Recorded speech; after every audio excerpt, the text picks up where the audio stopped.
जय हिंद दोस्तों, Sandeep tricky math special YouTube channel में आप सभी का स्वागत है। बिहार पुलिस मद निषेध 2022 जिसमें टोटल पोस्ट है 689। इसके लिए प्रैक्टिस सेट नंबर 18 है। प्रैक्टिस सेट नंबर 1 से लेकर 17 तक नहीं देखे होंगे तो उसका प्लेलिस्ट बना दी है, वहाँ जाकर आप सारी वीडियो देख सकते हैं। तो वीडियो स्टार्ट करते हैं और चलते हैं प्रश्न की तरफ। तो पहला प्रश्न है आपके सामने कि भारत का प्रथम तितली उद्यान कौन सा है। इसमें जितने भी प्रश्न कराए जाएंगे आपके एग्ज़ाम के व्यू से बेहद इंपॉर्टेंट रहने वाला है और आपके एग्ज़ाम में जो प्रश्न आएगा उससे मैच करेगा। तो ये सेशन आपके लिए बेहद इंपॉर्टेंट होने वाला है। तो पहला प्रश्न है कि भारत का प्रथम तितली उद्यान कौन सा है। चारों ऑप्शन में से जल्दी से कमेंट कीजिए कि इस प्रश्न का सही आंसर क्या है। तो देखिए, इस प्रश्न का सही आंसर हो जाएगा ऑप्शन नंबर ए, बनेरघट्टा जैविक उद्यान। इसका सही जवाब है।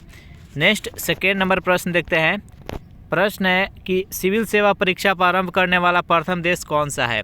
चार ऑप्शन है आपके सामने, आप कमेंट कीजिए कि इस प्रश्न का सही आंसर क्या है कि सिविल सेवा परीक्षा प्रारंभ करने वाला विश्व का प्रथम देश कौन सा है। भारत, संयुक्त राज्य अमेरिका, चीन, ब्राज़ील। तो इस प्रश्न का सही आंसर हो जाएगा ऑप्शन नंबर सी, चीन। चलिए थर्ड नंबर प्रश्न देखते हैं। थर्ड नंबर प्रश्न कि भगवान महावीर का प्रथम शिष्य था। आपको कमेंट करना है कि भगवान महावीर का जन्म कहाँ हुआ था। और यहाँ पर प्रश्न है कि भगवान महावीर का प्रथम शिष्य कौन था। जमाली, यशोद, विपिन, प्रभास। तो इस प्रश्न का सही आंसर हो जाएगा option number A, Jamali. Next चार नंबर प्रश्न देखते हैं। प्रश्न है कि गोबर गैस प्लांट से कौन सी गैस उत्पन्न होती है।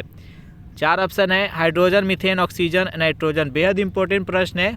इस प्रश्न का सही आंसर क्या है जल्दी से कमेंट कीजिए कि गोबर गैस प्लांट से कौन सी गैस उत्पन्न होती है। तो गोबर गैस प्लांट से मीथेन गैस उत्पन्न होता है, CH4। तो इस प्रश्न का राइट आंसर हो जाएगा ऑप्शन नंबर बी। चलिए 5 नंबर प्रश्न देखते हैं, जल्दी से कमेंट कीजिए इस प्रश्न का आंसर है। प्रश्न है कि गोविंद महल जो हिंदू वास्तुकला का अप्रतिम उदाहरण है। आपको बताना है कि इसमें कौन सा है हिंदू वास्तुकला का अप्रतिम उदाहरण है। दतिया में, खजुराहो में, ओरछा में और ग्वालियर में। गोविंद जो महल है आपको बताना है कि कहाँ पर स्थित है। चार ऑप्शन है। इस प्रश्न का सही आंसर क्या है जल्दी से कमेंट कीजिए। इस प्रश्न का सही आंसर हो जाएगा ऑप्शन नंबर डी, ग्वालियर में गोविंद महल स्थित है। चलिए 6 नंबर प्रश्न देखते हैं। बेहद इंपॉर्टेंट प्रश्न है कि मोहम्मद गौरी ने पृथ्वीराज चौहान को किस वर्ष युद्ध में हराया था। 1191, 1194, 93, 92। तो मोहम्मद गौरी ने पृथ्वीराज चौहान को किस वर्ष से हराया था, तो इसको बताना है। ऑप्शन नंबर डी इसका राइट आंसर हो जाएगा 1192 ईस्वी में। नेक्स्ट क्वेश्चन देखते हैं। 7 नंबर प्रश्न है कि राजस्थान के खेतरी खान का संबंध किससे है। यानी आपको बताना है कि जो राजस्थान में स्त्री है खेतरी खान, उसमें कौन सा तत्व है, पदार्थ का उत्पादन होता है, वहाँ से खनन किया जाता है कौन सा पदार्थ का। कोयला, लोहा, तांबा और सोना। तो राजस्थान में जो खेतरी खान है उसमें तांबा वहाँ से खनन किया जाता है। तो इसका राइट आंसर हो जाएगा ऑप्शन नंबर सी। चलिए 8 नंबर प्रश्न देखते हैं। बेहद इंपॉर्टेंट प्रश्न है।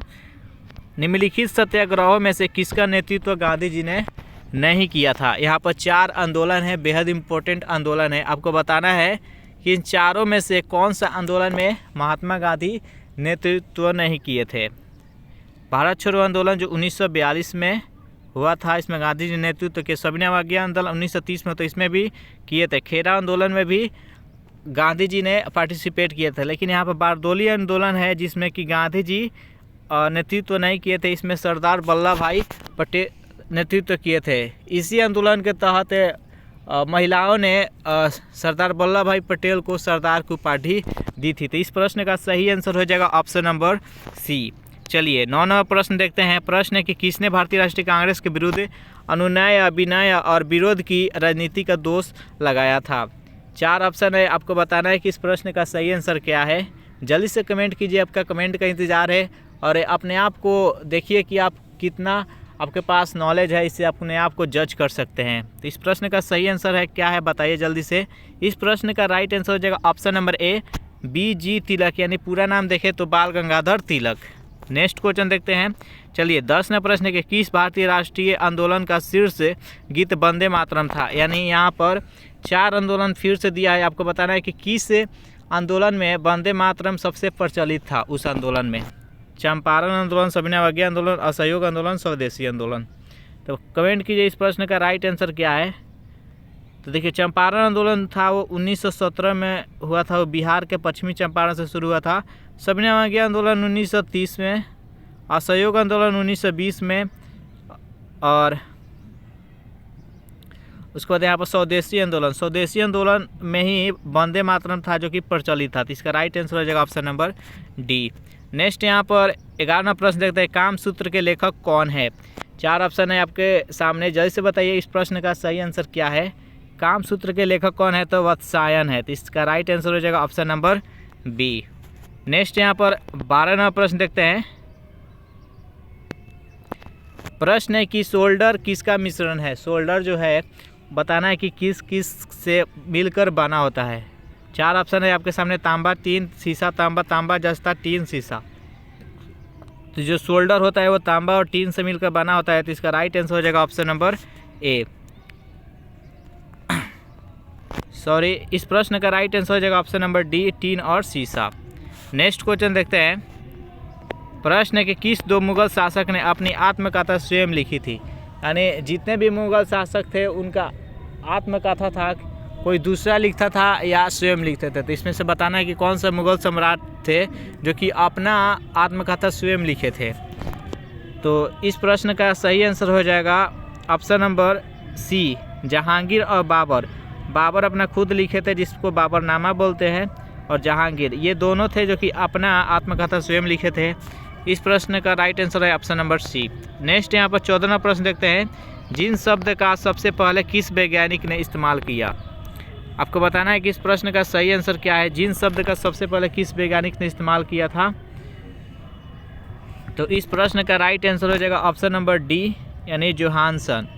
अगला प्रश्न देखते हैं, 15वां प्रश्न है कि WTO की स्थापना कब हुई थी। यानी आपको बताना है कि WTO वर्ल्ड ट्रेड ऑर्गेनाइजेशन की स्थापना कब हुई थी। इस प्रश्न का सही आंसर क्या है, जल्दी से कमेंट कीजिए। तो देखिए इस प्रश्न का सही आंसर हो जाएगा ऑप्शन नंबर सी, 1 जनवरी 1995। 1 जनवरी 1995 में वर्ल्ड ट्रेड ऑर्गेनाइजेशन की स्थापना हुई थी। नेक्स्ट क्वेश्चन देखते हैं, प्रश्न है कि हरा सोना किसे कहते हैं। केला को, गेहूं को, आम को, चाय को। जल्दी से कमेंट कीजिए इस प्रश्न का सही आंसर क्या है। हरा सोना किसे कहा जाता है। तो हरा सोना है जो कि चाय को बोला जाता है। कैसे कि ये इसका पत्ता क्या होता है, तो ग्रीन होता है। ग्रीन होने के कारण इसको हरा सोना बोलते हैं। नेक्स्ट क्वेश्चन देखते हैं, भारत का सबसे बड़ा उद्योग कौन सा है। वस्त्र उद्योग, लौह इस्पात उद्योग, सॉफ्टवेयर और चाय उद्योग। तो इस प्रश्न का सही आंसर क्या है, जल्दी से कमेंट कीजिए। आपका कमेंट का इंतज़ार है इस प्रश्न का राइट आंसर। तो देखिए भारत का सबसे बड़ा उद्योग है वो वस्त्र उद्योग है। तो इसका राइट आंसर है option number A. Next question देखते हैं, अंतर्राष्ट्रीय व्यापार का प्रहरी किसे कहा जाता है। WTO के अंतर्राष्ट्रीय मुद्रा कोष को, IDA को और SIDBI को। तो अंतर्राष्ट्रीय व्यापार का प्रहरी किसको बोलते हैं, तो वर्ल्ड ट्रेड ऑर्गेनाइजेशन को बोलते हैं। इसका राइट आंसर है ऑप्शन नंबर ए। और इसका स्थापना भी देख चुके हैं, 1 जनवरी 1995 में हुआ था। नेक्स्ट क्वेश्चन देखते हैं, 19वां प्रश्न, विश्व बैंक का मुख्यालय कहाँ स्थित है। बेहद इंपॉर्टेंट प्रश्न है और बार बार ये से प्रश्न है जो कि पूछे जाते हैं कि विश्व बैंक का मुख्यालय कहाँ है। London, Paris, New York, Washington DC। तो विश्व बैंक की जो मुख्यालय है वो वाशिंगटन DC में है, संयुक्त राज्य अमेरिका। नेक्स्ट क्वेश्चन है कि महाजन समिति का संबंध किस क्षेत्र से है। चीनी उद्योग, जूट उद्योग, वस्त्र उद्योग, इस्पात उद्योग। कमेंट कीजिए इस प्रश्न का सही आंसर क्या है कि महाजन समिति का संबंध किस क्षेत्र से है। तो देखिए महाजन समिति का संबंध है जो कि चीनी उद्योग से है। तो इसका राइट आंसर हो जाएगा ऑप्शन नंबर ए। अगला प्रश्न देखते हैं, प्रश्न है कि सेल की स्थापना कब हुई थी। 1970 में, 1974 में, 1980 में और 1990 में। तो सेल की स्थापना जो हुआ था वो 1974 में हुआ था। तो इसका राइट आंसर है ऑप्शन नंबर बी। नेक्स्ट यहाँ पर क्वेश्चन देखते हैं कि GST goods and service tax सर्वप्रथम किस देश में लागू हुआ था। भारत में, संयुक्त राष्ट्र अमेरिका में, कनाडा में, फ्रांस में। तो GST है जो कि सर्वप्रथम फ्रांस में लागू हुआ था। तो इस प्रश्न का राइट आंसर हो जाएगा option number D.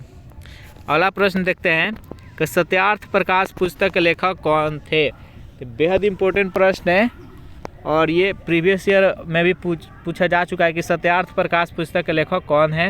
Rabindranath Tagore, Swami Dayanand Saraswati, Munshi Premchandra और ज्योतिबा फूले। सत्यार्थ प्रकाश के लेखक कौन है? तो स्वामी दयानंद सरस्वती। बिल्कुल सही जवाब है ऑप्शन नंबर बी। चलिए 24वां प्रश्न देखते हैं कि दक्षिण भारत का मैनचेस्टर किसे कहा जाता है? त्रिवेंद्रम को, कोयम्बटूर को, विशाखापट्टनम को और चेन्नई को। बेहद इंपॉर्टेंट प्रश्न है, जल्दी से कमेंट कीजिए इस प्रश्न का सही आंसर क्या है। आपका कमेंट का इंतजार है कि दक्षिण भारत का मैनचेस्टर किसे कहा जाता है। तो इस प्रश्न का सही आंसर हो जाएगा ऑप्शन नंबर बी, कोयम्बटूर को। चलिए 25वां प्रश्न देखते हैं कि दीपावली को शोक का पर्व किस जनजाति मनाती है? ऐसे पूरे भारतवर्ष में दीपावली में हम हर्षोल्लास से मनाते हैं, लेकिन भारत में ही एक ऐसी जनजाति है जो कि इसको शोक के रूप में मनाती है। तो आपको बताना है कि इस प्रश्न का सही आंसर क्या है, दीपावली को शोक पर्व के रूप में क्यों मनाती है। तो इस प्रश्न का राइट आंसर है ऑप्शन नंबर डी, थारू जनजाति। चलिए 26वां प्रश्न देखते हैं कि किस प्रजाति को प्रश्न के किसी प्रजाति को विलुप्त माना जाता है जब वो अपने प्राकृतिक आवास में नहीं देखी जाती है। यानी कोई भी प्रजाति हो उसको विलुप्त किस स्थिति में माना जाएगा? जब अपने वास्तविक जो उसका आवास है वहाँ पर नहीं रहता है। कितने वर्ष तक अगर वहाँ पर नहीं दिखी तो उसको विलुप्त माना जाएगा। तो इस प्रश्न का सही आंसर है ऑप्शन नंबर ए। कोई जीव है जो कि 15 वर्ष तक अपने वास्तविक आवास तक नहीं रहता है, प्राकृतिक आवास, तो उसको विलुप्त माना जाएगा। तो इसमें टोटल हम 26 प्रश्न कराए हैं। आपको बताना है 26 में कितने का सही जवाब दिया है। वीडियो आपको अच्छा लगे तो इसको लाइक करें, अपने दोस्तों के पास शेयर करें। अगर इस चैनल से नए जुड़े होंगे तो चैनल को प्लीज़ सब्सक्राइब कर ले। Thanks for watching this video. मिलते हैं नेक्स्ट वीडियो में।